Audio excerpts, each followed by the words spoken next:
নির্বাচন সামনে রেখে অবৈধ অস্ত্র উদ্ধারে ব্যর্থ হয়েছে অন্তর্বর্তী সরকার, এমন মন্তব্য করেন বিএনপি মহাসচিব মির্জা ফখরুল ইসলাম আলমগীর। বলেছেন, দেশে আইনশৃঙ্খলা পরিস্থিতির এখনো উন্নতি হয়নি। সোমবার সকালে ঠাকুরগাঁও শহরে নিজ বাসায় সাংবাদিকদের সঙ্গে মত বিনিময় করে এসব কথা বলেন তিনি। জুলাই অভ্যুত্থানে লুট হওয়া অস্ত্র উদ্ধার না হওয়ায় উদ্বেগ জানান বিএনপি মহাসচিব।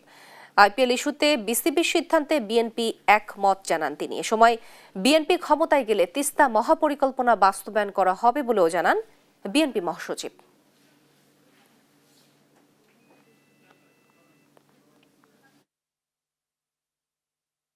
সরকারের একটা ব্যর্থতাই বলবো যে তারা অস্ত্র উদ্ধার করতে পারেনি এবং এখন পর্যন্ত আইন শৃঙ্খলা পরিস্থিতি সেই রকম একটা উন্নত হয়েছে বলে আমার কাছে মনে হয় না। নিঃসন্দেহে আমাদের একজন ক্রিকেটারকে অপমান করা হয়েছে।